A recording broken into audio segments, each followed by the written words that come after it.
YouTube, I'm welcome to another Doctor Who Big Finish review. Today I'm taking a look at one of the episodes from the most recent monthly range releases, and that is Aquitaine. Now this has just came out on the Big Finish website, so I will highly recommend going and checking that out, and the link will be also in the description. Now this episode is quite an interesting one for me because of the monthly range wise I've not really actually delved into it that much, considering it's quite a major part of Big Finish as it is released every single month. It is something that I've never really explored, and in my collection the majority of it does in fact consist of the box sets rather than the monthly range releases. Recently I did get a few of them for Christmas and things, but I've never really actually delved into them that much, as this one is one of the most recent releases, so it's a great example of actually how Big Finish has a big difference compared to that of the box set releases, and it's something that I wasn't really familiar with towards the start. I thought that the format was generally quite the same, but it turns out there is actually quite a big difference between the monthly range and the box sets, and that is something with the running time, which is something that I'll come on to a little bit later. Now Aquitaine, as I said, is one of the most recent releases from the current range of the Fifth Doctor run, which is 3 stories consisting of the Waters of Amsterdam, Aquitaine, and I do believe the Peterloo Massacre as well, and then we move on to the Master stories later on in a few months' time. This one is quite an interesting story because I think that when I listen to this, it is a very new series style of story, and I think that it does have quite a few parallels with the new series in there. What I really like about Big Finish is finding an episode that I literally don't know anything about, being able to listen to it and literally go into a story not knowing absolutely anything, and that is something that I did with Aquitaine. And once again I went into a story literally not knowing anything about it. I didn't even see the trailer by this point, I didn't even know what the biography part of this episode was in the little description. I literally knew absolutely nothing, which is something great that I like about Big Finish, because you literally do not know what to expect. So this episode features the Fifth Doctor, Tegan and Nessa, which is a combination of companions that I've never really been too keen on in Doctor Who, I will be honest, especially with the Fifth Doctor. I personally didn't really feel that engaged in his era as the Doctor, as you may know. I didn't dislike his Doctor, I think that all the Doctors have been brilliant, but overall I do generally think that his era is quite an iffy one, and I do think that there are some great classic stories in there, such as the Caves of Androzani, Earthshock, things like that. The Arc of Infinity I know is an iffy one apparently, and there are a few iffy ones in there as well, which I think that is something, it's a very Marmite era of Doctor Who, and it's once again something that I feel that the characters do get explored in the Big Finish series rather than they did in the classic series itself. I think with the Fifth Doctor era is for quite a while we did have Adric, Tegan and Nessa on the TARDIS as well as the Doctor, so that's a whole 4 people, and I do believe that that is the most amount of people that we've ever had on the show at one time in the main protagonist cast. The series did actually carry out some sustainable character development quite well. Overall I didn't really come out quite satisfied when it ended up for them leaving the TARDIS, that their character was actually fully explored, which is something that Big Finish of course do, as they always do, because they are amazing. Now in this episode the Fifth Doctor is actually a Doctor that I've not really experienced Big Finish wise. I've listened to the mutant phase, but that was a long time ago now. I'm talking like 2010, 2011, something like that. So this is actually one of the most recent releases from the Fifth Doctor era that I've actually came to listen to, which is something quite interesting to see how his Doctor has developed. And I certainly enjoyed his Doctor on this episode actually. I didn't really know what to expect, and I did generally feel like I was listening to a completely different Doctor. I think that this Doctor feels a lot more upbeat, as well as he is actually upbeat in the series. I think that this one is very alien, and I do really like that. If there's any classic Doctors to actually be referenced to that and make quite relevant to the new series, I think that the Fifth Doctor is quite a similar Doctor to a new series Doctor in that respect, because he is rather upbeat, he is rather alien as well. He does these very sort of quite snappy sentences and things at quite interesting parts where he really makes himself sound quite intelligent. On to Tegan and Nessa, I think that once again those characters, as I said, I didn't really feel that engaged with them in the actual series itself, and then when it came to this I did go into the episode feeling that, but I did really feel this different style of character development in there, as especially Tegan, she does feel a lot different to the series itself. She's quite a whiny character, people tend to dislike her because all she wanted to do was constantly go back to Heathrow Airport when she's flying through space, which didn't really make sense. But in this, it did definitely allow her once again to have character development in there, and she was a lot less whiny, and I generally did actually find herself a lot more bearable in this, which I did like.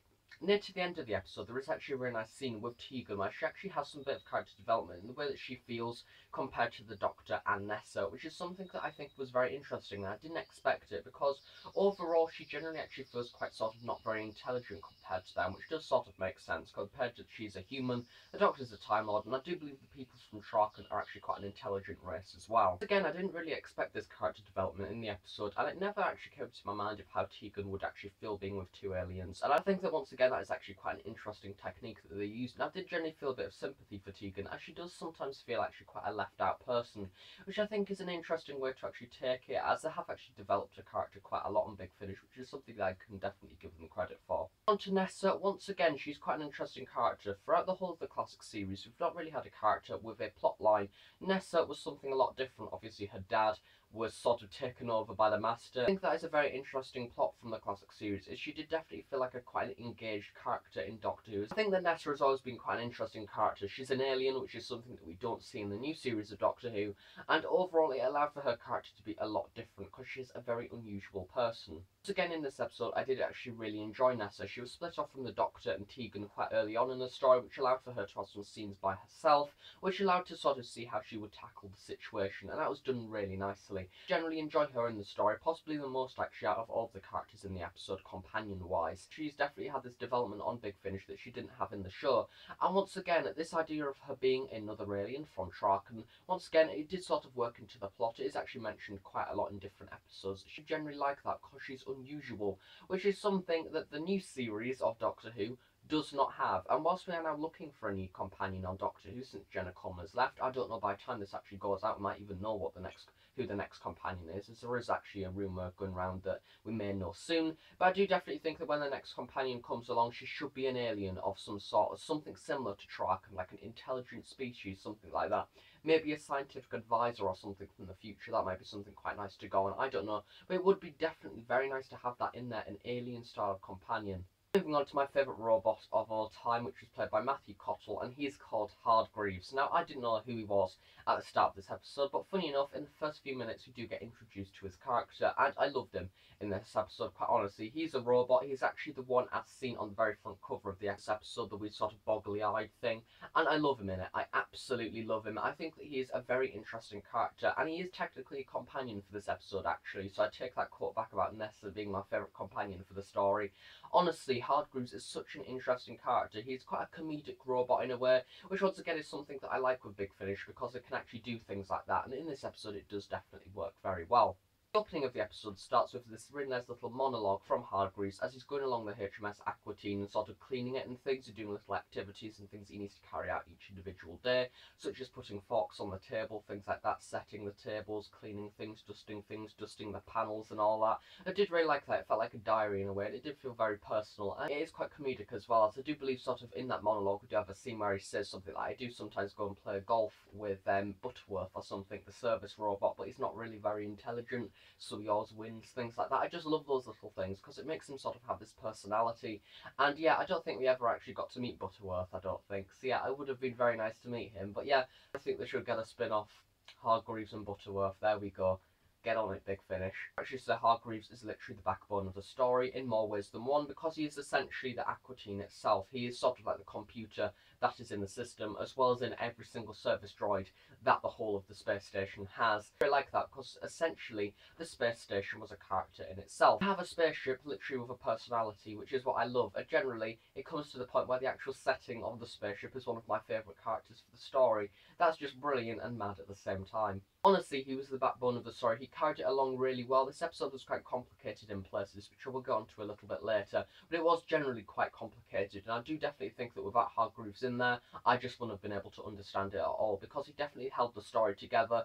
Throughout several points in the episode, it does sort of go to this monologue, where it allows for him to sort of say what's going on. I think that he definitely did really support the story, and without him, I would have just been in a complicated mess of stuff. Simon Bernard and Paul Morris are people that I've sort of started to get quite familiar with Big Finish these days, because they've actually, I do believe they've cracked up in a few of my reviews, including most recently Jago and Lightfoot. They've written The Case of the Missing Gasogene, which I adored, along with the rest of that series, and they are actually quite familiar names to Big Finish. I do believe they do tend to always write together, which I think that it definitely works well for this episode. I do definitely like the plot for the story. I think that it's a very unusual one, and once again something that I didn't expect. This story is like classic characters with a new series twist, and I think that that is something in this episode that is very interesting. interesting, and once again something that we see quite often with Big Finish. As it is the classic series, but this is written in modern times, you do actually tend to have a bit of this actually seeping into it, as I have realised recently that a bit of the vocabulary that we use these days has actually started to work its way into Big Finish, which I think is quite interesting, as I listened to The Waters of Amsterdam as well recently, and I do believe that Tegan refers to one of the characters in it as her ex, which, yeah, I don't think they would have said that in the 80s. I'm pretty sure of that. It also does have a lot of similarities between a few of the new series episodes, actually. Most notably things like the Satan Pit and the Impossible Planet, with its robots serve its people, the Ood and sort of Hardgreaves in there. Once again, a similarity, this black hole, which is what they are monitoring. As I said at the start of the video, the format between the monthly series and the sort of box set idea of series is a lot different. We do have, technically here, a 2-hour episode, which as opposed to the box set ones, I do believe they are on average about an hour long, which I think that this episode does allow for a bit more character development in there, as well as a much more of a wider plot, which does, I think, benefit and also give a disadvantage at the same time. Generally, throughout this episode, I did think that it was quite complicated in places, and several times I did actually find myself sort of seeping off a little bit, getting a bit confused, getting a bit dazed out. Especially in episodes 3 and 4, I did sort of feel a bit of complicated stuff coming in there, which did worry me to start with, but I think that overall, generally, I did sort of catch up in the end with the story, and I did understand the plot, but I do think it just sort of took a bit of getting used to. The episode does quite hop around, really. As it's with a black hole, we basically have the spaceship in the future as well as the past and things, and technically all the crew have gone missing and have been replaced by ghosts in a way. I did like the idea, and I did sort of like also the sort of topic of warped time. I think that was quite interesting. I did like the way that sort of looped over. Nessa got trapped in sort of like a different time pockety type of thing, and overall saying it like this does actually make it quite complicated, I do think, like out loud. But yeah, it is a very interesting idea of plot, I think, and something that once again the new series does do quite often, but I think with the classic twist it does work very well. In this episode you do also get introduced to a few other characters here and there, but to be quite honest, I didn't really care for them as much as the main protagonists. I do definitely think that this episode is mainly based around the Fifth Doctor, Tegan, Nessa and Hardgreaves, and to be quite honest, I would be happy if it was just them and these ghosts, which I think that really says something. Where you can only have the main protagonists and a really dodgy robot, I think that that works very well. I think that shows how powerful the writing is, and I think that generally that having the other characters in there, I didn't really feel as engaged with the characters. I think it could have worked in a way a little bit better without them in places even, and I think that it did definitely complicate things when the other ones were introduced in parts, as well as having the several different versions of Hardgreaves. So yeah, I did think that the characters at some point did a sort of overbulge, especially on audio, having many different voices and things that did confuse me in places, but overall it did take a little bit of getting used to, and I did eventually get the idea in the end. But one episode of the story did of course conclude the plot, which I think was a very interesting part, because the first 2 episodes did actually start with sort of like a monologue from Hardgreaves, and they felt very much a connected sort of story, and they did give that very nice interest of that time warp thing. I think that sort of starting the episodes in the same way, it did confuse me at one point, because I did actually think that somehow there was an error and I clicked on sort of the same episode twice, but yeah, that's how it worked, but it was a bit more speeded up for this one. But yeah, but then the other episodes do sort of take this sort of different twist, which I did think confused me in parts actually. That was actually the intention, really. It did meant to confuse the viewer, which I did sort of like. It added a bit of confusion, a bit of mystery, and I think that's something that I found out with the monthly range recently. It is a very character-based thing. I think that the companions generally have a lot more development in there, and if it wasn't for the actual companions, I don't think that they would get really much effect that the stories do in fact do, and sometimes the plots even do take a backseat, and this is a prime example of that, and I think that generally makes this episode worthwhile. And the very ending of the episode with Hardgreaves has a very annoying opportunity, which I wish was taken, but unfortunately it wasn't. The ending of the episode has them going into the TARDIS, Hardgreaves is with them, and there is pretty much the opportunity for Hardgreaves to go with the Dr. Tegan and Nessa, but unfortunately he can't due to the scientific stuff, and they want to find out exactly what happened to the HMS Aquitaine, and because he was in there, they of course have all the data from him and things, because he's technically the computer of the actual space station. So yeah, unfortunately he couldn't go with the Dr. Tegan and Nessa, but I think that would have been such a great idea to have that robot on there, because I just love the idea of having a robot. I think that even though it didn't work well with Chameleon because he sort of got broken very easily, I think that it does work well on Big Finish, because I love the idea of Frobisher, because he was a bloody talking penguin, and unfortunately I think that just doesn't happen in the new series, generally because of cost reasons, and I just like the idea, because Big Finish can do that, so do it. Have this robotic companion, and I do think that it would work very well, and I just love that idea with the opportunity for Hardgreaves, and if there's a point of revisiting Hardgreaves in the future, that would be lovely. Bring him on the TARDIS and let's have a spin-off. Yay! So, as I said at the start of the video, I will leave in the description the little pre-ordery thing for Aquitaine. I do highly recommend it, actually. It is a great little story. If you're wanting to get into Big Finish for the 5th Doctor era, you don't really need to know anything from previous stories for this one. I think it is a great one to start on if you are interested, as well as why not make a little resolution this year. This is, I do believe, the second monthly range release for this year, so why not make a little resolution and get every single monthly range one this year? Because if you buy it physically, you do in fact get the download as well. So if you have iTunes and things, you can have a physical version like how I like to have, and then you can also put them on the phone as well, and then you can like listen to them in school, like how I definitely don't do. So yeah, that's that. I highly recommend this episode, and if you like the 5th Doctor, go and get this one. Why not treat yourself? Thanks for watching this video. If you enjoyed it, please do give it a big like. Please subscribe if you're not already. If you have any questions, please do leave them below, and I'll be sure to answer them at some point in the near future. Thanks again for watching. I shall see you all next time. So thanks for watching, and bye for now.